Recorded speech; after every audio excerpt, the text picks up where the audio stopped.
All right, welcome to Fresh Set of Downs. We got the full cast of characters this week. My buddy Darryl back with us after a week hiatus, and we've got John Mitchell, a special guest with us, the athletic director of McCaskey. Thanks for joining us, my man. I appreciate it, man. Appreciate the invite. Happy to be here and speak with you guys tonight. Yep. Well, you know, every once in a while we see John around here, and it's a pleasure that, you take a little time just to talk a little bit about, McCaskey sports. We'll have some other questions for you on, obviously, some other athletic topics there. But, one of the things that, is so very important really with every school is, how much athletics means to the fabric of the school. How much does athletics mean to the fabric of McCaskey? Well, I'll echo your sentiments that I believe that athletics are an integral part of our educational system here in the U.S. My degree is a master's in education, even though it's athletic management. So, I'm prepared to do many things in the athletic world, but the main thing that I do with a background as education is educate young people. So I certainly believe that athletics has a role in our high schools, and I believe that just like it does everywhere else, it has a huge part of the fabric of McCaskey. Our tradition and our history is rich and deep and old, all the way back to the Central Penn days and before. We actually have our Hall of Fame induction this weekend at our homecoming game, that's right, cool. And so I'm really excited about that. But it's hugely important at McCaskey. Mm-hmm. Yeah, but even after all the tradition, you have, a really big thing coming up, which is, the influx of all the Berks League teams, next year, in for football. And, obviously, look, you guys are a big basketball school or what have you. What are your thoughts on, not just football, but maybe, conjoining both of these leagues from top to bottom in boys and girls sports? I think it would be really interesting. It would almost be like another, power league in the Lancaster or in the District 3. You got Mid Penn, which is absolutely huge, and I'm not sure that I'm in favor of a full merger. I think that it made a lot of sense for football. For McCaskey, I voted for it because, quite honestly, it didn't change a lot for us. Yeah, you just brought in Reading High. We play Reading anyway. Now it's just. And honestly, I was still an AD when Reading was in our league. Yeah. And people forget that it was only 8 to 10 years ago that they moved back. Well, even Mifflin, and it's not like there was not a history of these teams, right? Well, that goes back to the old Tri-County League, Yeah. and that's kind of people ask about Wilson and why Wilson is still in the league, and because they've been in the league, they were grandfathered in. When Berks split and went to kind of made their own league. Then it became Lancaster Lebanon League. Yeah. But it would be interesting, and certainly having Reading in our league for basketball would make for some incredible basketball in our league, and just again, but it wouldn't change that much for us other than the fact we'd play them twice. Mm-hmm. And what would it really change for McCaskey other than we'd probably have to lose a non-league game like Chester to play Reading twice. Right. So, and that's the type of schedule we play. I think it made a lot of sense for football because Lancaster Lebanon League is a big league. We're a big school league, and there's a wide disparity between those really large schools in our league and the small schools in our league. So making those sections got kind of difficult, and I think bringing Berks in really made a lot of sense. I'm not sure that all the other sports have those same dynamics. Correct, so I'm not sure that I would support it across the board, but I'll tell you, I'd be open to it if it was ever pitched, and I'd certainly like to hear from the people in each of those sports. Absolutely. But I tell you, it would be interesting in basketball for sure. Yeah, definitely. And I think, like you're saying, the biggest thing, and it's cool to hear you say that, because that's what I was thinking. Football-wise, I think it works because there is so much disparity in it. So you have the bigger teams, and you have those smaller teams, and so now you put like the Donegals and Annville, Cleona, and it makes those Section 4, Section 3 more realistic. Again, you're a Columbia, you're playing more teams that are equal. So now it makes more sense. Same thing with Steel High. Their schedule, they go through a murderous schedule every single year. But now they've figured out a way. They got to travel a little bit to play teams that kind of fit what they're doing. But I mean, for years they played the Bishop McDevitt's and the Harrisburgs and stuff like that because that's what they had to play in their area. Well, and that makes a lot of sense with football too, because you're playing a 10-game schedule. Absolutely. So at most, some of those trips are long, but you're traveling 5 times on a Friday night, and you're only going to travel to some of those long places once in a 2-year cycle. You talk about basketball, you're going to visit each of those places. And we're pretty fortunate, here in Lancaster where we're pretty central to our league. But if you take a look even within the Lancaster Lebanon, what about Octorara? Oh my gosh! Or even you get down there to Southern End, and you talk about the Southern End, Solanco, right, up to Northern Lebanon. That's a hike, man, for sure.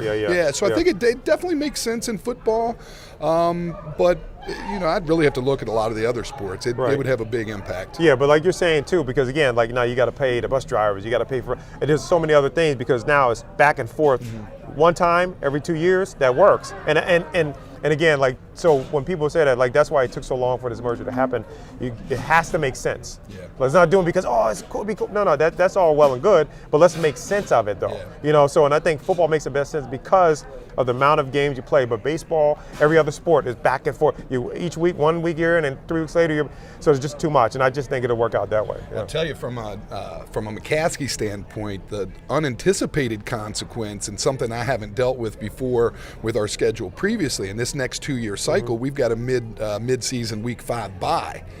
And I'm telling you right now, filling that bye is proving to be a challenge. Right. I mean, especially like I said, mid-season. Typically, it's not so bad, beginning of the schedule, but boy, mid-season there, that could be a little tough. The biggest thing is beginning of the season, everybody's looking for those non-league games. When you get week 5, it's like, okay, you're looking for a specific set of schools that also has week 5, and then you're looking for that good fit. Especially for McCaskey. I mean, the one thing I'll say, we've struggled, but when you take a look at that, that loss streak that we had.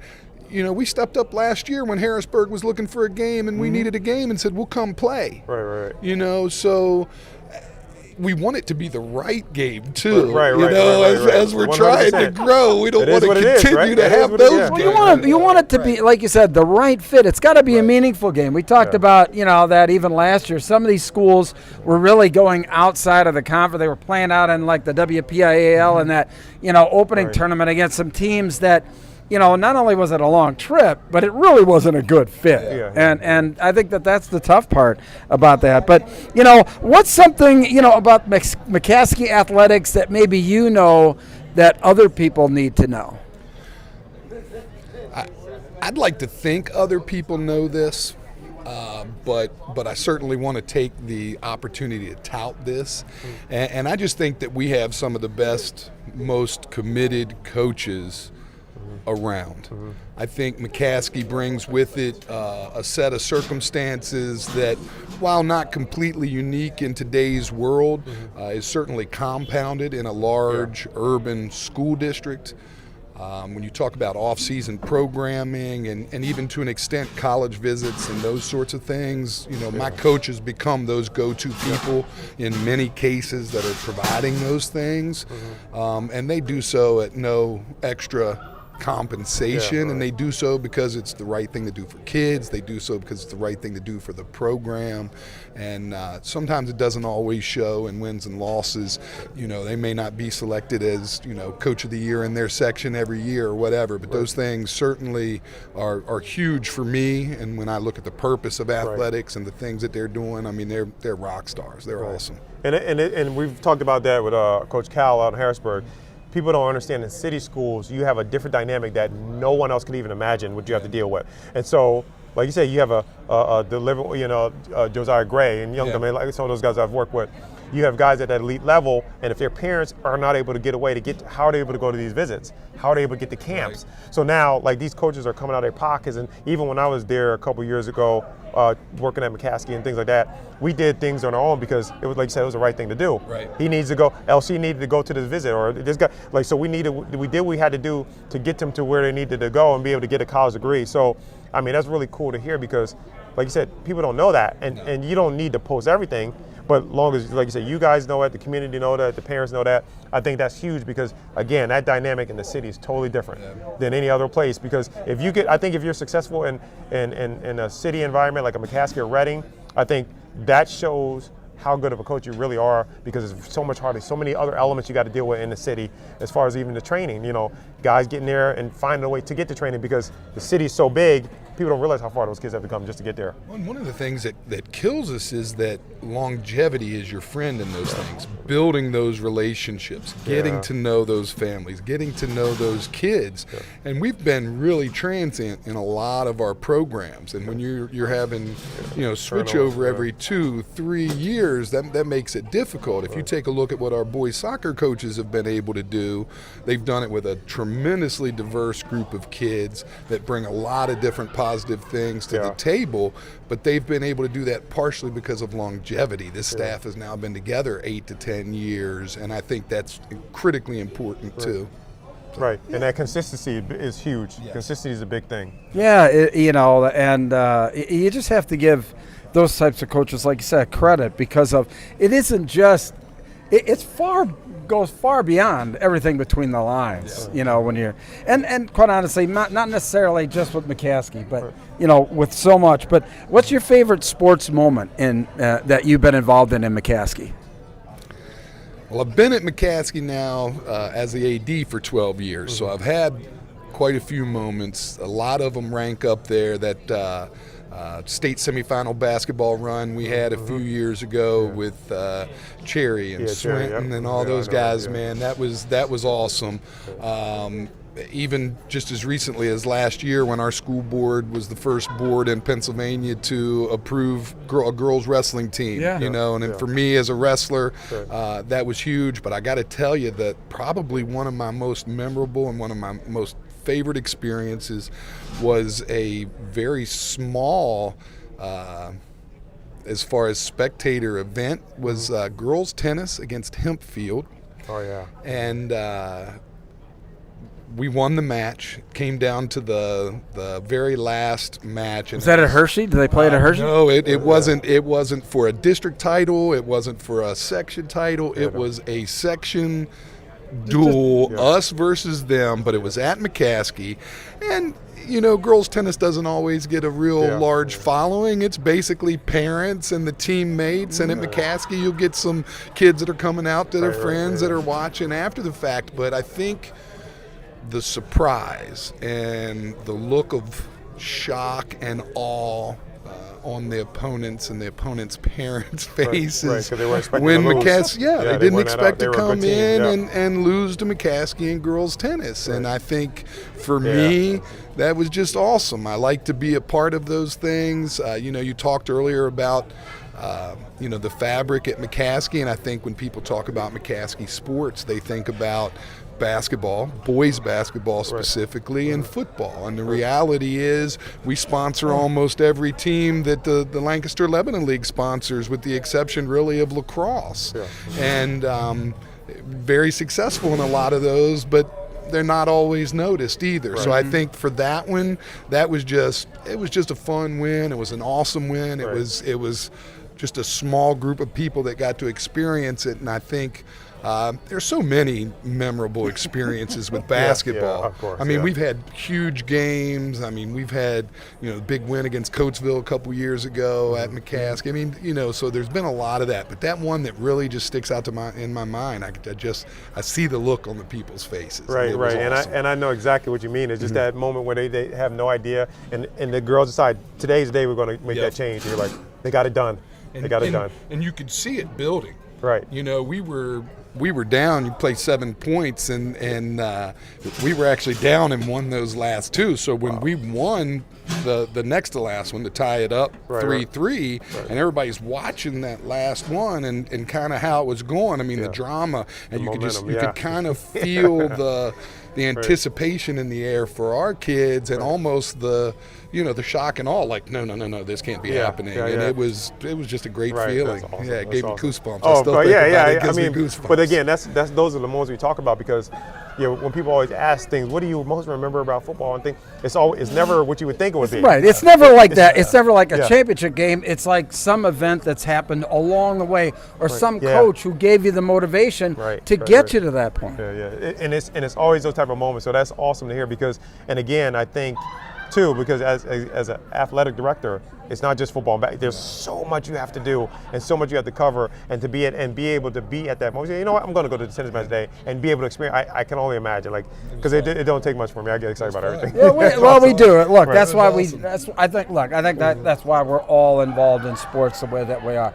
Darryl with training, you in administration, and me just trying to help tell the stories that need to be told and talk about the teams and the players that need to be talked about. That need that publicity. And it's not because we do it anything more than for the love of what we do. So obviously it's obviously you're a professional at it, but it goes way beyond dollars and cents. It's into the fabric of what we all are and why we love high school athletics, right? Absolutely. So good. Yeah, we appreciate John, it. thank you so much, my man. All right, I'm going to remember. This is a memorable moment in the time of fresh set of downs having you here. I can tell you that. Well, listen, it's good to have you guys here at 551. So I got to come out. This is my spot. So it's been good to see you guys here. It's been great to get to know you, and we'll have to do some basketball games this year. All right? Yeah, for sure. We'll be over there doing some streaming this year. Our holiday tournament, we already have Harrisburg and York confirmed, so we're looking for that fourth, right? Both of those been in district playoffs the last couple of years, almost district championship. We're playing Harrisburg first night. We are opening on December 11th, that Saturday against Chester. So our basketball schedule is going to look like it always does. Well, I cover hoops with Dell and LL Hoops, so we'll definitely be there. All right. Thanks for the invite. All right. Take care. All right. Appreciate it. All right. We'll see you around. All right. Take care now. Bye-bye. All right. Wow. I mean, does it get any better than that? No, it doesn't. No. I mean, it takes a little bit to get this gosh darn thing on, but live TV and everything else, we got actually a pretty good crowd on hand tonight. But we got our corner spot here. How about that? I mean, this has turned out to be just a beautiful. I mean, how we were thinking. Now, when we started this, did you think that when we were doing a show like on freaking October 19th that it was going to be like 65 degrees and beautiful? But it's perfect. It's perfect weather. I mean, it feels good out here. I mean, and thankfully we got an opportunity to get out here the last few weeks because the first few weeks, I mean, it's either 100 degrees or raining, just raining and whatever like that. But look, thanks so much for hanging in there, game. I want to thank John for stopping by, but. The business at hand is that we've got some really important games coming up. I mean, this is week 9. We always talk about that. Where did the season go? Right. And now there's no margin for error for anybody. It doesn't matter whether you're at the top, middle, or bottom. Right. There's no margin for error. Right. Because all the leagues this year, everything is so even. Everyone's so close to the match. So. Yeah. We had some really good games last week. Actually, a big one was Conrad Weiser actually beating New Oxford 48-26. Now, both teams came in, very close. But Conrad Weiser, I think, is starting to peak at the right time. But, they really need a few more wins here to try and solidify a home game in the playoffs. Yeah. And I think that being big, having a home game, especially where they're located, because that means that that's travel time, that's being on that bus. It's not like they're riding on charter buses, they're on school buses. So being able to get that first home game, and those guys have been really playing well, being 6-2 at this point of the season. I think they're really setting themselves up to get, if they can get into one of those top four or five seeds, they'll be in a good situation as they move into the playoffs. Talk to me a little about Hempfield's win over Manheim Township, 17-14. So the thing is, again, as you know, I'm not going to always talk about the guys that I train, but I know trending, I've been able to see Hempfield play a bunch this year. And again, I know a lot of those players, but defensively, every single week, their defense shows up every single week. Well, they showed up against, Exeter earlier in the year or whatever like that. So they make, and then you have a quarterback and Cam Harbaugh that makes plays. He can run the ball, he can throw the ball. He doesn't even look like the same guy. And he always talks and he always laughs because when I met him as a freshman, if you saw this guy as a freshman and see him, he's not the same person. The work he has put in, how much stronger he's got, how much faster he's gotten, the work. So he makes it, as you know, in this league and in high school football, if you have a quarterback and you have a guy that can make the throws and can run, they're going to be a tough out because they also can play defense. So, I mean, Manheim Township is a team too. I really like this team too. Even though they're young, I think they're still, I think they just made too many mistakes that game, turnovers and things like that. Obviously, it'll kill a team, but that was a humongous win because if Hempfield loses that game, they probably take themselves out of the mix. That's my point, exactly. I mean, what they've done is they brought themselves back into the mix. You have to give them enormous amount of credit that, obviously they become very relevant here in 6A real fast now. Especially with these next 2 weeks coming up, Yeah, right. I mean, pretty incredible. Steel High, I think, just got angry. They beat a good Camp Hill team 67-22. I mean, I think we thought Steel High was going to win, but boy, I think that, like I said, I think that they took out some frustration. Well, they did a great job in off season of training and doing it. And I follow those guys on Facebook, and obviously Coach Irby, we know him well and his two boys. But they did a great job in off season with their training program because their numbers, they don't have 70, 80 kids. So everybody, like Coach Irby told us, everybody on that team has to be ready to play and be able to play. So they conditioned, they worked hard in that off season, and it's paying off because, usually at this point when you don't have the numbers, you start to wear down a little bit. They're not. They're on the other side. They're on the flip side of that. So it's great to see those guys rolling. I mean, I think after they got that state championship last year and they have a lot of those guys back, anything less, I think they won't be satisfied with. Yeah, I know. I see that, and you make a good point. It's like they really are shooting high. I mean, for them, a state title, it's state title or bust, really, for them, for their season. Right. Now, that's really a lot of pressure for a bunch of kids to work under, but boy, they've sure played well this year, haven't they? Absolutely. I mean, really crazy. Shippensburg, a broken record here. Yeah, another big win, 48-14. Right. So, but we've talked about it over the years too. Shippensburg's another team that they're kind of like the York Adams teams have been over the year. They always go into the playoffs undefeated. They get to the road and they get to that semifinal game and they run into a Bishop McDevitt, they run into a Burst Catholic or a Lampeter Strasburg. So, I mean, it's good to see them at this point, but again, I'm sure they're not satisfied. They go 10-0, to them they're like, okay, that's fine. But when we get in that district playoff, that's what we care about more. Yeah, I agree. And William Penn, I mean, they just put a hurting on Southwestern. 70-24. Right. I mean, after that whooping they took from Governor Mifflin, I mean, they've been rolling since. And I think they knew they were better, but they just weren't prepared. It just, like people talk about the running back from the Titans. Yeah, Henry. You can simulate it as best you can try, but when you get it in the game, that's a whole different animal. Oh. Like Lamar Jackson, they said, the coach was saying that you can try to simulate what he does, but then when you get it, and this guy's running full speed and just stops without blowing his knees out, and guys, like you can't, there's nothing you can do. So like when you play against a Nick Singleton, you cannot simulate that. You just can't.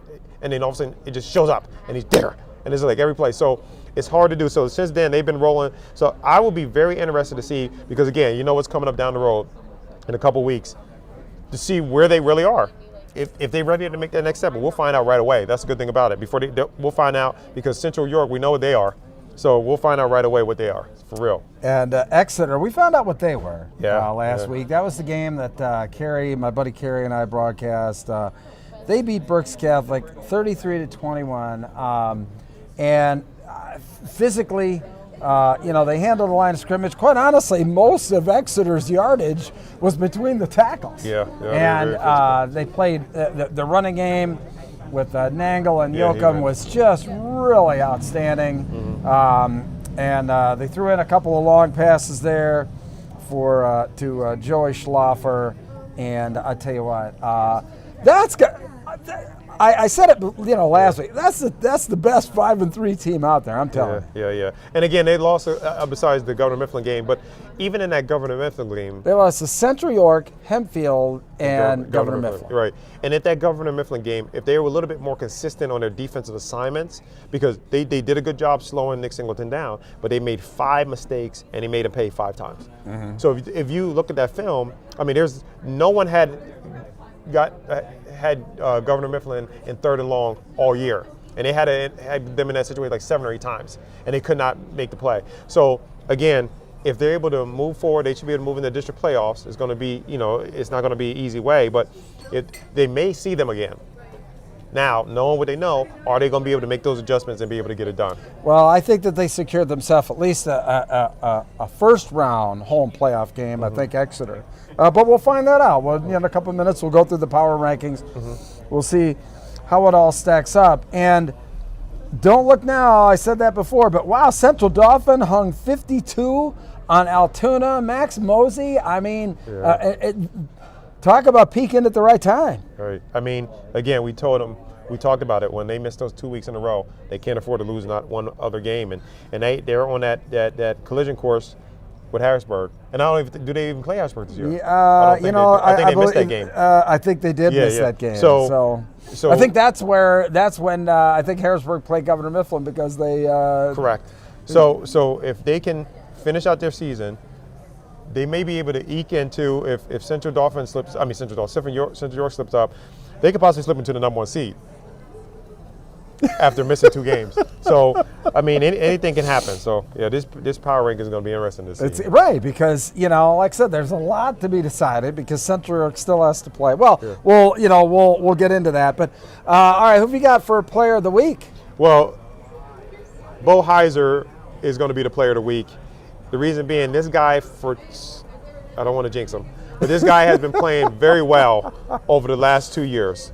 I mean, he makes play after play after play after play. And so when during a tough situation, their quarterback is always going to look for him to make a play, and he does. I mean, and it just because I call him the Swiss Army knife because there's so many different things that he can do. He can play running back. He can play. So like as I'm talking to college coaches about him, that's what I said, look at this guy as the Swiss Army knife because he can do everything. He can play tight end. He can play receiver. He can play fullback. He can play running. So I think because of his versatility, that's one of the main reasons he's going to be Player of the Week because he's been able to do so much on the field. And guys like that make it hard to beat a team because they're also on a roll too. They won 7 in a row. So he's the Player of the Week for last week. Pretty incredible. All right. Well, one of the things that Darryl and I didn't get to do last week that, we like to do here, and we're going to get after it this week here, is this is our first scoping of the power rankings. And obviously, Steel High is going to face, it looks like DeLone Catholic. I wouldn't expect that. I mean, they've got, when you look at the rating there, I mean, that's pretty powerful. There, DeLone has over Fairfield for number 2. But what do you think about 2A? I mean, you've talked about Columbia all year. Haven't really talked about Upper Dauphin this year, but both of them really solid. Right. I mean, that looks like a 3-horse race in 2A, doesn't it? Yeah, because York Catholic and Trinity will have to play, and York Catholic probably should win that game. I'm really rooting for Columbia. I would love to see them get into that district championship game because I think with the athleticism they have and how good they are on defense, I think they're going to be tough to beat. This may be a year they can get that district championship. So, I mean, it's been a long time and a long time coming since they've been back to that position. But I think they definitely can get it done. They just got to stay the course, and they got to make sure they're not getting ahead of themselves, looking down the schedule, say, oh, we can beat this team. Take every single week, every single opponent as if it's the last game of the season, and I think they'll put themselves. Well, they got to go 1-0. I mean, we talk about that all the time, but they've got to go 1-0 every week, and in 3A, I think probably the story there are, 2 teams that really from the Berks League that haven't been in the playoffs in a long time. Hamburg looks like they've pretty well solidified their spot now. Their game got postponed this week, but also Schuylkill Valley is right in there for a playoff spot. Both of those teams, those would be outstanding stories.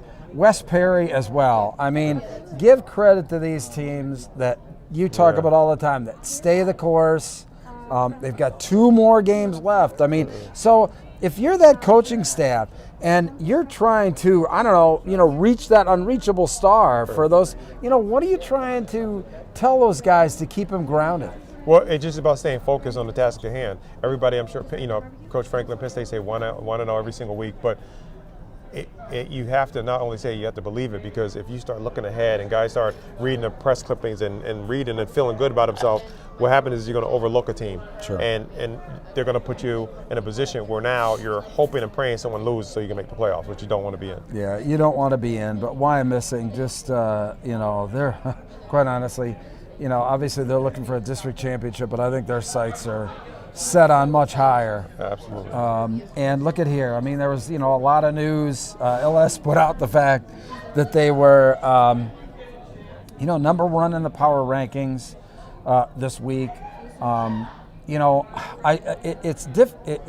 It's easy to draw comparisons between Wyomissing and LS because these are teams that, had great senior leaders last year that kind of moved on. And the guys following in their footsteps, those seniors that left, they should feel proud because, they're setting the standard for these other guys to achieve what they're achieving this year, right? And again, those guys have really stepped up big for Wyo and for Lampe to Strasburg. They had that first loss at the beginning of the season.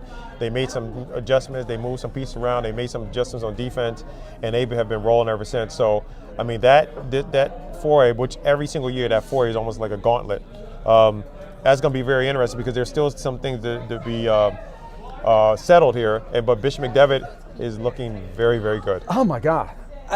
That's the team and that nobody is talking about.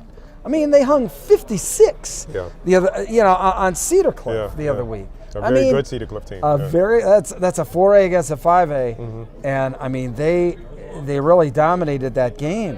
I'm honestly very surprised that why they wouldn't be maybe a little bit higher on the power ranking. But remember, we've got 2 weeks left, and it's not.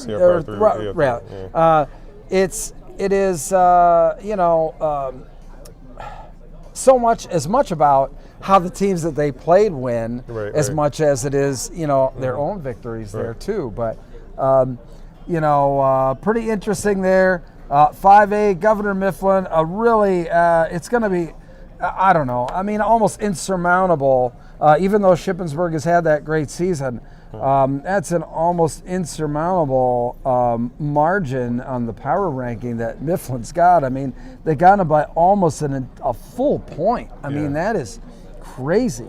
But Manheim Central right there, Spring Grove, Waynesboro, those are important too because of you want that second round home playoff game, right? Yeah, absolutely. Because again, in that 5A, now you're starting to get really spread out.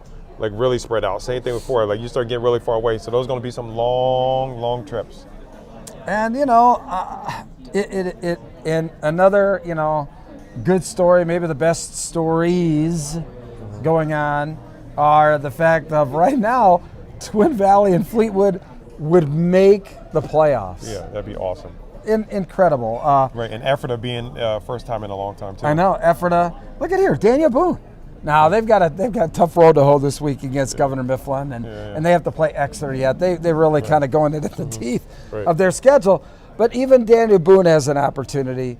Coach has to been doing a great job there with that program. Oh my God, Rob, Coach Flowers. I mean, he's done a great job. I'm looking forward to saying hello to him Friday night there. But Gettysburg is on the outside looking in. Don't count them out. Yeah, I mean that's absolutely, and probably the human drama of athletic competition is 6A, where there's still so much yet to be decided in these last couple of weeks.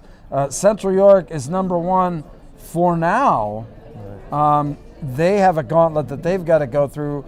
That Central York William Penn game, so huge and what it means not only for our league championship, but a district championship, doesn't it? Yeah, absolutely. And again, the thing is, all those teams are going to be playing each other. So it's going to settle. They're all going to play each other, and then the next week they're going to play each other again. That's how it happens. Like every year, Wilson and Central Dauphin play, and they play again in the playoffs. So that's what's interesting about the whole 6A, because they play each other in the regular season a lot of the times, and they may see each other again in the first week of playoffs. Yeah, I tell you what, it's these last couple of weeks here, just absolutely going to be crazy. as we go down the stretch. But that's what's fun about the power rankings now is that, there's so much, riding on that. Right. I mean, guys, seasons most likely here. But some key Week 9 games. Huge game. It's a home and away game for CD East and Central Dauphin. They meet up. Boy, oh boy. I tell you what, CD East looked, pretty solid there for, most of the season. But they've got some work left here, don't they? Yeah, they've got to win some games. Absolutely, because again, they played a very good Harrisburg team, only losing by 5. But Central Dauphin is like on a warpath, so they got to come up. Lance will have those guys ready to play. He knows what he's up against, that Central Dauphin team. He knows the offense. He knows what they're going to be running. So it's just a matter of those guys going out there and getting it done. But that's going to be a tough out, and that's going to be a very good game because this game is going to start now. It's going to start readjusting that 3A, District 3 playoffs. Yeah, I mean, there's 6A. I mean, some of the teams that are at the bottom might end up at the top, Yeah. and some of the ones that aren't in the playoff picture right now may sneak their way in. I mean, there's going to be a lot of volatility, I think, going on there. Steel High and Big Spring, all I can tell you is that when I was on the field a couple weeks ago at Severance, that's all I was hearing talk about was Big Spring. That is a very good team over there. Now, I don't know if they're good enough to beat Steel High, but still, I mean, there's a lot riding on this game for Big Spring. I think Steel High, they can afford a loss, but I don't. But again, I think this is going to be a good task because Big Spring is a physical team. But skill-wise, are they going to be able to run with the speed that Steel High has? That's going to be interesting. Unfortunately, a game that we thought that we were looking forward that would have to been interesting. was Twin Valley and Hamburg, and unfortunately, that got postponed. But look, I mean, how big is the Wilson Hempfield game this week? I mean, both teams 5-3. I mean, really, the winner here goes a long way in solidifying their 6A spot. The loser, my gosh, they're swimming upstream. I mean, they're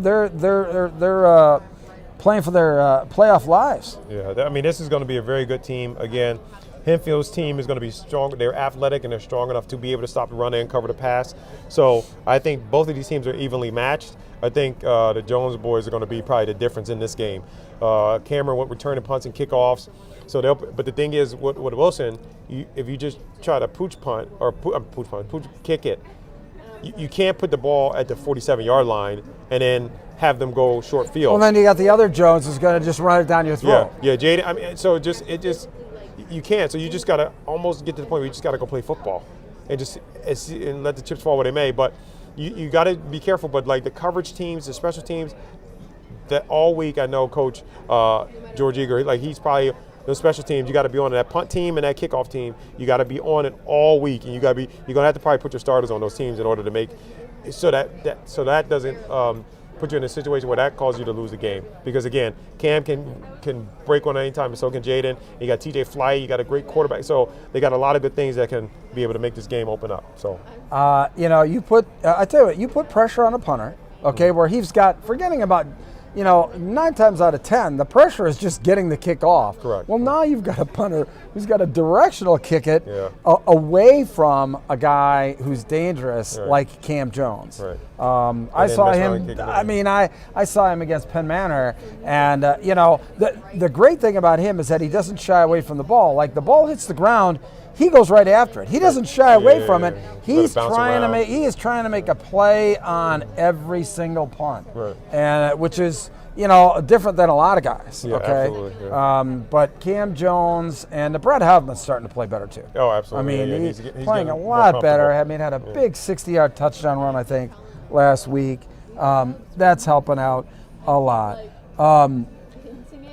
This game is huge in both elements. Right. Warwick and Cocalico. Cocalico needs a win just to be able to host a home playoff game. Yeah. Warwick, boy, a win, hey, they can be back, in the playoff picture there in 5A, right? Right. And Cocalico definitely wants a home game because that grass field. Because, that's an advantage, just like Wyatt Missing talked about. That's an advantage, playing on Saturdays. So if you can able to get a home game and you get momentum, because all it takes is for district playoffs to have momentum. And if they can get a home game, get a win, that might be able to carry them through a little bit. Because, again, historically, they've been a very good team, obviously being in the 5A state playoffs a couple years ago. So yeah, all these kids remember that. I mean, that wasn't that far ago. I mean, that was a great game. And State College goes into Severance Field on Saturday. Nobody likes to play on Saturday afternoon. State College, they've been kind of up and down. Harrisburg, they brought out the big guns last week. I mean, the deep passing game, the passing game in general, looked on point. Right, they're throwing slants, throwing go routes, everything. So crossing routes. So again, same with thing two with quarterbacks, not just one. Yeah, so that's what they did. They two platoons, so I think that makes a big difference. So it gives you more to prepare for. So I don't see those guys taking a step back. I mean, they had that bump in the road with Governor Mifflin. So from here on, I mean, they want the number one seed. They want that number one seed. Again, if Central York goes undefeated, obviously we all know, but they're going to be traveling up there. But after what happened last year, I mean, they're linear focused. They're not worried about anything else but getting back to that playoff. Coach Cal has those guys playing really good. I'm totally impressed. This might be his best coaching job, quite honestly. Absolutely. Yeah. I mean, these whatever guys are playing well. They're playing balanced. They've got a good, strong running game up the gut. And when you can throw in that deep passing game, look, when you make any team in high school football really have to defend the whole field, man, I mean, that's just something. And that's the MO of Harrisburg. When that deep passing game starts to click, holy cow, Right, and then they got out. the big, humongous Jerome as running backs. And, I mean, again, it just adds an element to the game that you just can't prepare for. No, you just can't prepare for. I mean, but we prepared for this show pretty well. I think that it was, a lot of fun again. These are coming in handy big time. I mean, perfect. Oh, my God, yeah. This is perfect here tonight. Yeah, I mean, people have been seeing this. I wear these actually, broadcasting the games. Oh, yeah, right. Yeah. Everything like that. And so I want to thank, Brood Athletics for athletic apparel for this. We gave away the shirt last week to our buddy, one of the guys here, and really was very thankful that he got it and that. But, it's been a lot of fun this week. We've got some great weeks of football ahead of us. Probably the best is yet to come. I mean, next 3 weeks are going to be amazing. Oh, I can't wait. I can't wait either. I can't wait either. And look, we hope that you can't wait till next Wednesday when we, hit it up here from 551 West. Man, we just love this place. Yeah. We love this spot. I mean, this is like so cool. We got the lights on. We got the street lights on. We're actually up here at street level. Right, I mean, absolutely. doing the show, which has been pretty cool. You can stop out here, guys, any time. 551. Open here on Wednesday. It's open all week long. Really appreciate you, supporting them. They support the show. So until next week, I'm Bruce Badgley. This is Darryl Daniel, and we'll be back with a fresh set of downs next Wednesday at 7 o'clock. See you then.